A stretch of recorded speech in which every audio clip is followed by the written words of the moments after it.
உதயநிதி என்கிற விளையாட்டு பிள்ளையிடமிருந்து உடனடியாக திமுகவை காப்பாற்றுங்கள் என பொள்ளாச்சி ஜெயராமன் விமர்சனம் செய்துள்ளார். திருப்பூரில் நடைபெற்ற அதிமுக ஆலோசனைக் கூட்டத்தில் முன்னாள் துணை சபாநாயகர் பொள்ளாச்சி ஜெயராமன் கலந்து கொண்டார்.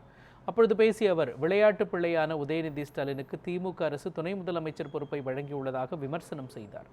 தமிழகத்தில் பாலியல், கொலை, கொள்ளை உள்ளிட்ட குற்றங்கள் அதிகரித்து வருகின்றன என்றும் தமிழக முதலமைச்சர் செயல்படாதவர் எனவும் அவர் குற்றம் சாட்டினார். தமிழகம் முழுவதும் எத்தனையோ பிரச்சனைகள் இருக்கிறது. தமிழ்நாடு இந்தியாவிலேயே பாலியல் வழக்குகள் அதிகம் நடக்கிற மாநிலமாக அணிதினமும் திடீர்னு எந்திரிச்சு பத்திரிகை பார்த்தால் தினசரி பாலியல் சம்பவங்கள், அதே போல கொலை, கொள்ளை, கற்பழிப்பு, கட்ட பஞ்சாயத்து, எங்கு பார்த்தாலும் திமுகவினர் ஆடாவடி செய்கிறார்கள். குறிப்பாக மதுரை மாநகராட்சியில பாத்தீங்கன்னா மண்டல தலைவர்கள் 5 பேர் ராஜினாமா பண்ணிட்டாங்க. எதனால?